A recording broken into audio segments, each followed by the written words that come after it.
NCP নয়, সংসদে তোলপাড় সৃষ্টি করছে জামাত এমপিরা। জামাতের দেখানো পথে হাঁটছে এনসিপি।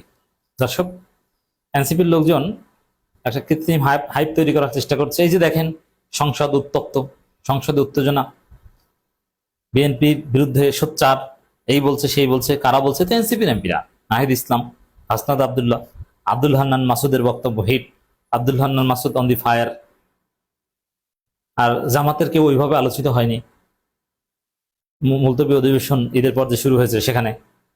অতএব এনসিপি আসল বিরোধী দল। এনসিপির কেন্দ্রীয় নেতারাও লিখছে, দেখছেন আসল বিরোধী দল কারা। এটা হচ্ছে জনগণকে ভুল বোঝানো। জামাতের দেখানো পথে হাঁটছে এনসিপি, এবং সংসদে গুরুত্বপূর্ণ রোল এবং মূল তোলপাড় সৃষ্টি এটা জামাত এমপিরাই করছে। এখানে এনসিপির তো আলাদাভাবে কিছু করারই সুযোগ নেই। অতএব এনসিপিকে এখানে আলাদাভাবে উপস্থাপন করাটা একটা রাজনৈতিক স্ট্যান্ডবাজি ছাড়া আর কিছুই নয়। এনসিপি তো জামাতের পার্ট, জামাত জোটের সদস্য। এনসিপির নেতা এখানে ডাক্তার শফিকুর রহমান, কারণ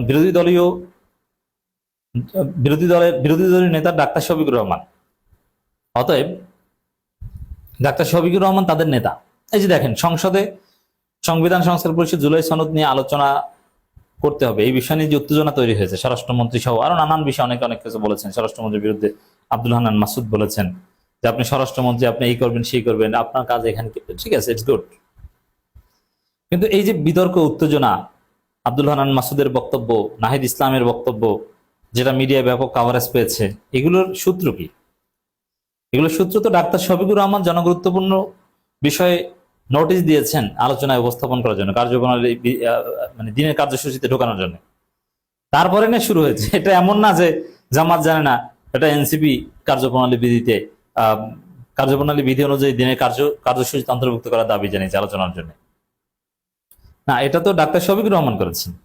আর এনসিপি এমপিরা চাইলেও ডাক্তার শফিকুর রহমানের সিদ্ধান্তের বাইরে কিছু করতে পারবেন না, তাহলে তাদের আলাদা অবস্থান নিতে হবে। একই লাইনে আছেন। কিন্তু আপনাদের কাছে যেটা মনে হচ্ছে, দেখেন এনসিপির ছেলেরা হিট, তরুণ, এবং জনগণের একটা আবেগ আকর্ষণ আছে তাদের প্রতি, এবং তারা মিডিয়া কভারেজ বেশি পায়, যার ফলে আব্দুল হান্নান মাসুদ, নাহিদ ইসলাম এদের বক্তব্য মিডিয়া কভারেজ পেয়েছে বেশি। মিডিয়া কভারেজের কারণে তাদেরকে নিয়ে আলোচনা বেশি হচ্ছে। কিন্তু সংসদের যে মূল ডিজাইন বা যতটুকু তোলপাড় বা যা ঘটেছে, এটা সব জামাতের। এমনকি মৌলিক যুক্তি উপস্থাপনা করা, এগুলো সব জামাতের এমপিরাই করেছে। ব্যারিস্টার মাহবুব সালেহীর বক্তব্যে, ব্যারিস্টার মাহবুব সালেহী দেশে ছিলেন না বা এনসিপির ছেলেদের মতো অত পরিচিত বা হিট না, কিন্তু ঠান্ডা মাথায় ব্যারিস্টার মাহবুব সালেহীর যে বক্তব্য, সংসদে এনসিপির 6 জন যদি 6 ঘন্টা চিল্লাচিল্লি করে, তার চাইতে ব্যারিস্টার মাহবুব সালেহী এবং ব্যারিস্টার নজিব মোমেন, বিশেষ করে ব্যারিস্টার নজিব মোমেন যে ঠান্ডা মাথায় যুক্তি দেন, তার ওয়েট বেশি। ব্যারিস্টার নজিব মোমেন কখনো চিল্লাচিল্লি করেন না এবং করবেন না। কখনো চিৎকার দিয়ে আব্দুল হান্নান মাসুদ কিংবা শফিকুল ইসলাম মাসুদের মতো, মাওলানা রফিকুল ইসলাম খানদের মতো কখনোই কথা বলবেন না। কিন্তু অত্যন্ত ঠান্ডা মাথায় যে যুক্তি দিবেন, এই যুক্তি খণ্ডন করার সাহস, এটা আর এক অ্যানাদার শিশির মনিরিস ব্যারিস্টার নজিব মোমেন। শিশির মনির থাকলে ভালো হতো। ঠান্ডা মাথায় নজিব মোমেনের যুক্তির কাছে, বিশেষ করে সংবিধান রিলেটেড বা আইনের নানান ব্যাখ্যায়, স্পিকার, ডেপুটি স্পিকার কিংবা পুরো সংসদ কনভিন্সড হবে। অতএব এক নজিব মোমেনের বক্তব্যে যে ওয়েট, এটা পুরো এনসিপির এমপিদের নাই। যেমন আক্তার আইনে পড়েছে, আব্দুল্লাহ আলামিন আইনে পড়েছে। তারা কি এমন ব্যাখ্যা দিতে পারে বা কি এমন আইন বুঝে, তা তাদের ব্যাখ্যার প্রাসঙ্গিকতা কি? এইসব প্রশ্ন করলে এর উত্তর নাই। অতএব জাস্ট চিৎকার করে কথা বলা আর মিডিয়া কভারেজ পেলেই নিজেদেরকে প্রধান বিরোধী দল মনে করা, এটা আত্মঘাতী। এখন আব্দুল হান্নান মাসুদ কিংবা হাসনাত, নাহিদরা যেভাবে কথা বলে হিট হয়েছেন, শফিকুল ইসলাম মাসুদ কি এরকম বলতে পারেন না? এর চাইতে বেশি বলতে পারেন। কিংবা মাওলানা রফিকুল ইসলাম খান, এখানে আরো এমপি আছে যারা ভালো চিল্লাচিল্লি করতে পারেন। শাহজাহান চৌধুরী কিন্তু অনেক কিছু করতে পারেন। শাহজাহান চৌধুরী যে ভয়েস। অতএব কখন কি করতে হবে, কখন কে করবে, এটা জামাত ঠিক করছে, সেই অনুযায়ী এনসিপি সহ সবাই কাজ করছে। শফিকুল ইসলাম মাসুদকে যদি জামাত দায়িত্ব দেয় যে তুমি আজকে হিট করো, শফিকুল ইসলাম মাসুদের মতো হিট তো আব্দুল হান্নান মাসুদ করতে পারবে না। কারণ Shafiqul Islam Masud has sound voice. কিন্তু আব্দুল হান্নান মাসুদের কথার স্পিড ভালো, কিন্তু তার কণ্ঠ ভালো না, যার ফলে জ্বালাময় বক্তব্য তার কণ্ঠে মানায় না। না মানালেও যতটুকু বলেছেন এটা আমাদের হৃদয়কে নাড়া দিয়েছে, আমরা ওদেরকে ছোট করতে চাই না। কিন্তু ওই 2 লাইনের বা কয়েক সেকেন্ডের কিছু উত্তেজনাকর বক্তব্যের উপর ভিত্তি করে যে না আসল বিরোধী দল এনসিপি দেখেছেন তারাই করছে, জামাত কি করে, এটা ভুল। জামাতের ডিজাইনই সবকিছু হচ্ছে এবং জামাতই আসল কাজ করছে। অতএব শুধু চিল্লাইলেই মার্কেট পাওয়া যায় না, আর অনেক বিষয় আছে। তবে হ্যাঁ, চিল্লানোটাও দরকার আছে এবং চিল্লানোর লোক জামাতেও আছে, ধীরে ধীরে সামনে আসবে দেখবেন। সবাই তো আর সমানভাবে ফ্লোর পায় না, পাবে। শফিকুল ইসলাম মাসুদ অনেক চিল্লাইতে পারে, অত সুন্দর চিল্লে এনসিপির কেউ করতে পারে না। জাতীয় সংসদ আমিরে জামাত চমৎকার কথা বলেছেন। আমিরে জামাত এবং তারেক রহমান এই দুইজন ভদ্র মানুষকে কেন্দ্র করেই সংসদ আবর্তিত হয় এবং বিরোধী দলের সব নীতি বা উচিত অনুচিত সব ঠিক করে দেন আমিরে জামাত।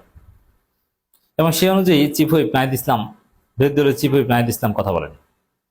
তো দর্শক, জাতীয় সংসদ ইনসাফের ভিত্তিতে পরিচালনা করা গেলেও দেশেও ইনসাফ প্রতিষ্ঠা হবে বলে আশাবাদ ব্যক্ত করেছেন বিরোধী দলীয় নেতা ও জামাত ইসলামের আমির ডাক্তার শফিকুর রহমান।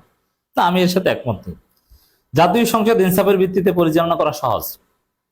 জাতীয় সংসদে বিরোধী দল সরকারি দলকে সমান সুযোগ দিবে, বিরোধী দলের নোটিশ স্পিকার আমলে নেবে, সরকারি দলের মন্ত্রীর মাইক বন্ধ করে দিবে, বসিয়ে দিবে, বিরোধী দলকে কথা বলতে দিবে, সমান সমান দিবে। এটা করা কোনো ব্যাপার না। এতে জাতীয় সারা দেশে ইনসাফ কায়েম হবে, এটা ফালতু কথা। আমির জামাতকে এই অবাস্তব কল্পনা থেকে তিনি বলবেন, কিন্তু অতিরঞ্জিত কথা বলার কোনো দরকার নেই, কোনো প্রয়োজন নেই। দেশ ইনসাফের ভিত্তিতে চলবে, এতে পুরো রাষ্ট্র ব্যবস্থা সংস্কার করতে হবে এবং সমস্যা সমাধান হয় রাজপথে, পার্লামেন্টে নয়। আমাদের পার্লামেন্টের যে ক্ষমতা, যে গাঠনিক ক্ষমতা, এর মাধ্যমে কোনো সমস্যার সমাধান পার্লামেন্টে সম্ভব নয়। সব সমস্যার সমাধান রাজপথে। অতীতে পার্লামেন্ট কোনো কিচ্ছু করতে পারেনি, বরং এই যে সংসদে ইনসাফ কায়েম হবে, সরকারি দল বিরোধী দল সমান সুযোগ পাবে এবং সংসদে উত্তেজনা হবে, বিরোধী দল চিৎকার চেঁচামেচি করবে, হাসনাত আব্দুল্লাহদের মতো কিংবা আব্দুল হান্নান মাসুদের মতো। এই কাজ করলে তো সরকার খুশি, এটা হাসিনাও খুশি হতো। হাসিনা যদি এই নাহিদ ইসলাম কিংবা আব্দুল হান্নান মাসুদের মতো কিছু এমপি পেত 18 সালে কিংবা 24 সালে, অনেক খুশি হতো। এবং হাসিনা যদি শেষ পর্যন্ত এই যে ব্যারিস্টার রুমিন ফারহানা, তাদের প্রতি কিন্তু অনেক সন্তুষ্ট ছিলেন। ব্যারিস্টার রুমিন ফারহানা এরা পার্লামেন্টে যে বক্তব্য দিত, জ্বালাময়ী বক্তব্য, এতে হাসিনা খুশি ছিল যে এটাই তো দরকার, যে পার্লামেন্ট আছে, সরকারের সমালোচনা হয়, কথা বলা যায়, সংসদ আছে, তার রাজপথে আবার কি। কিন্তু যদি ওই সংসদের দিকে আমরা তাকিয়ে থাকতাম, রাজপথে না আসতাম, তাহলে কোনো সমস্যার সমাধান হতো না। নির্বিঘ্নে 2041 সাল পর্যন্ত ক্ষমতায় থাকতো আওয়ামী লীগ সরকার। অতএব দর্শক, এই যে সংসদে ইনসাফ কায়েম হলে পুরো বাংলাদেশে ইনসাফ কায়েম হবে, এইসব হাবিজাবি কথা আমিরে জামাত না বলি।